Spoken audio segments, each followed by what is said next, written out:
Cafino Espresso paling mantap di kelas kopi. Rasakan kesegaran dan semangat pagi.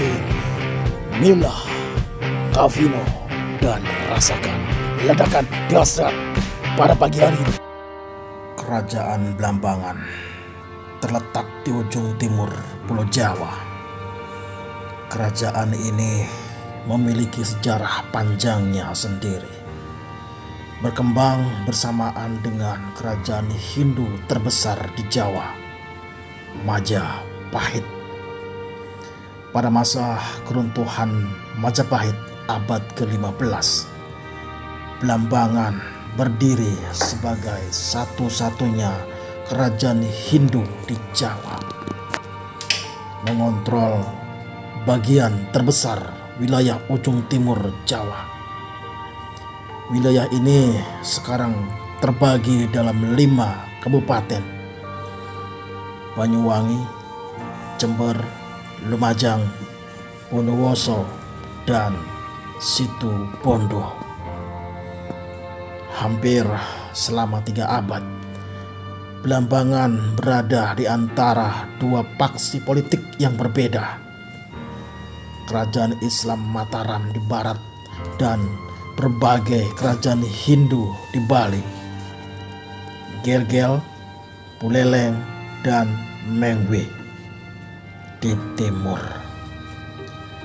Kedua kekuatan yang bertetangga ini secara simultan terus memperebutkan wilayah Blambangan untuk memuaskan ambisi politik, ekonomi, dan religius mereka. Para penguasa Bali menggunakan Blambangan sebagai wilayah antara untuk melawan ekspansi Islam yang dilakukan oleh Mataram Islam dari barat. Dan mereka juga mendapati bahwa wilayah tersebut sangat bermanfaat untuk menyokong ekonomi Bali yang bangkrut akibat peperangan antara kerajaan yang endemik. Pada paruh akhir abad ke-16, beberapa misionaris barat tiba di Jawa Timur untuk mencoba mengubah agama penduduk lokal. Dan 1 abad kemudian, Belanda dan Inggris mengadu kekuatan politik dan ekonomi masing-masing di kawasan tersebut.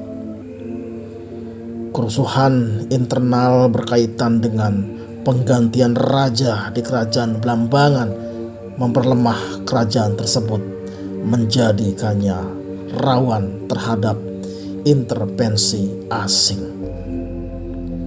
Blambangan sangat jarang disebut dalam historiografi Indonesia.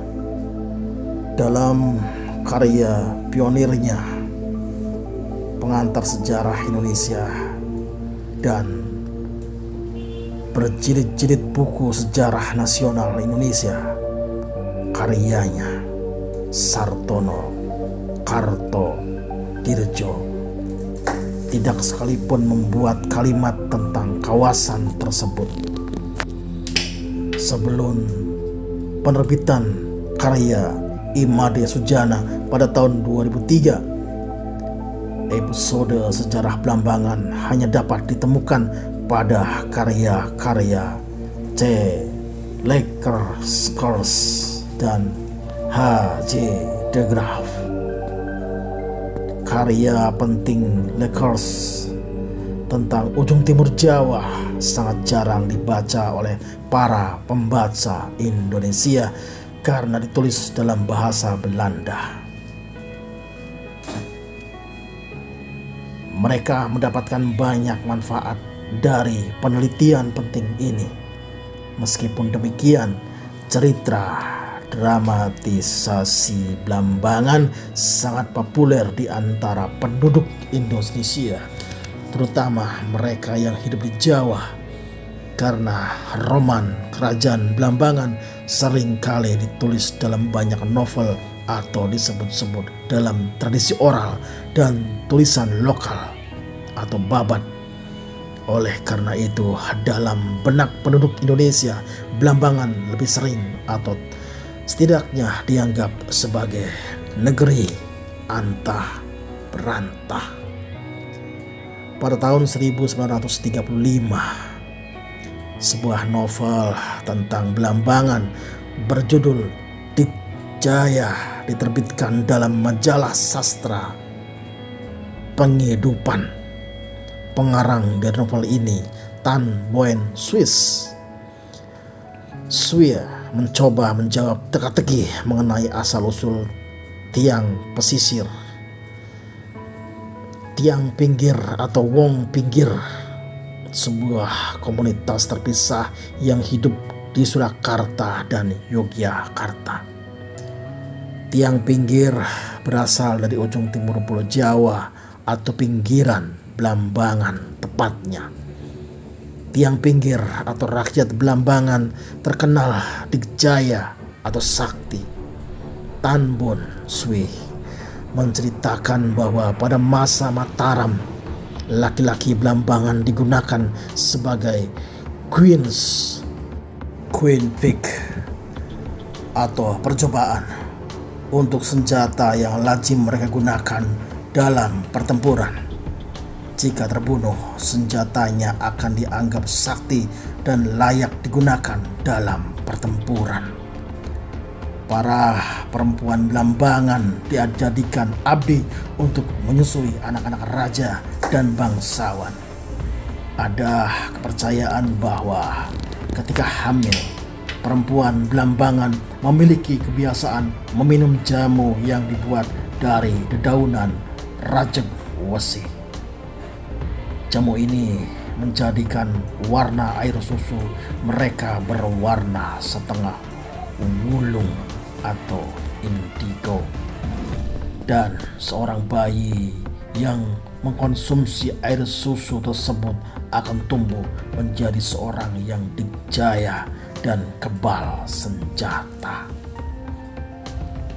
Ketika Blambangan dikalahkan oleh Mataram, tiang pinggir dipindah ke Mataram dan direkrut sebagai anggota pasukan kerajaan, di mana mereka disebut sebagai prajurit Blambangan.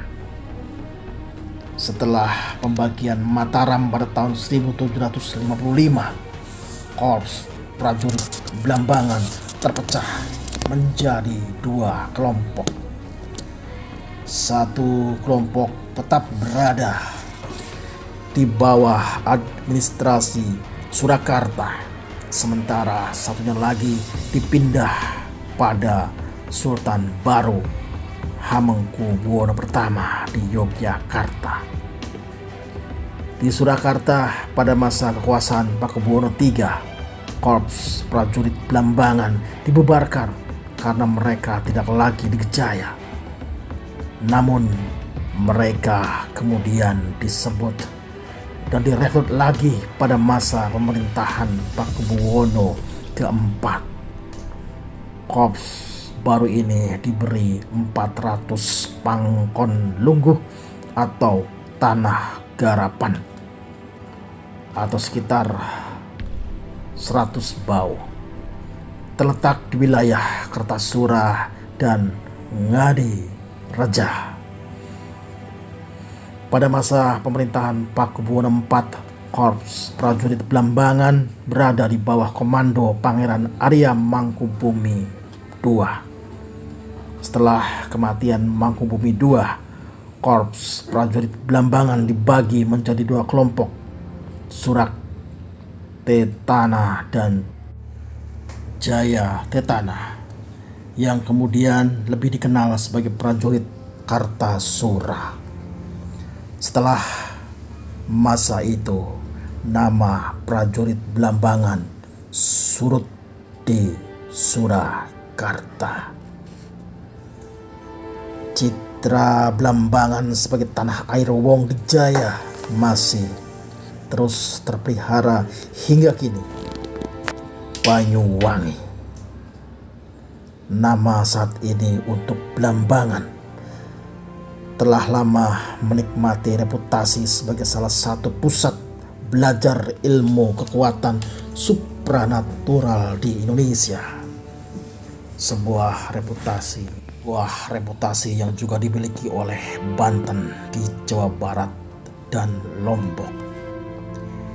Ilmu supranatural yang dipraktekkan di Banyuwangi saat ini terpercaya sebagai campuran kepercayaan animistik dan mistisme Islam yang ditumbuhkan dalam atmosfer konflik antar agama yang menguasai istana Blambangan sejak abad ke-16.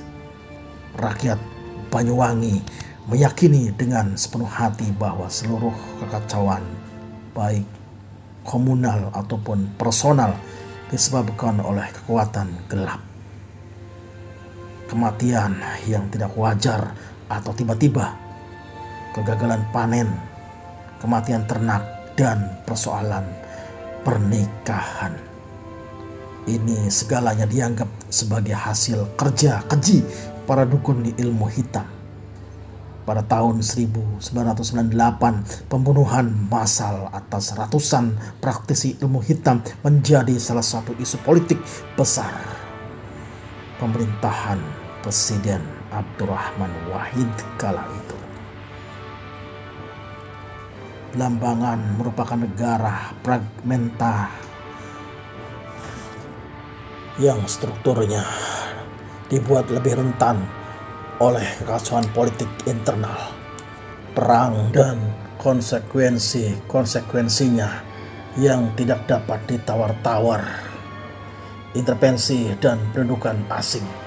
Sejak pendiriannya pada paruh akhir abad ke-13, ibu kota Blambangan telah berpindah ke 6 lokasi berbeda.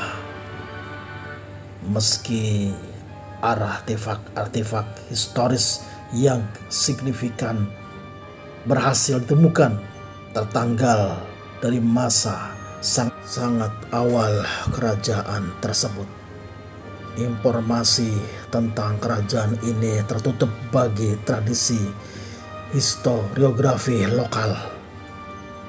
Dalam banyak kasus tercampur dengan mitos dan legenda.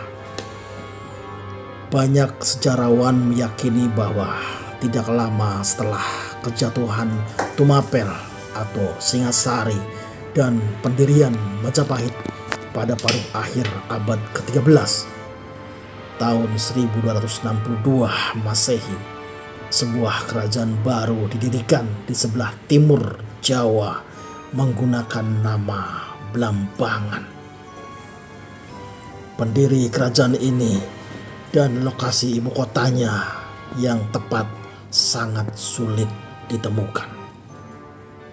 Nah, para pecinta, para pendengar, para pendemen roman sejarah, ini adalah pembuka dari babak-babak yang akan admin bacakan selanjutnya. Perebutan Hegemoni Blambangan, sebuah novel karya Sri Margana.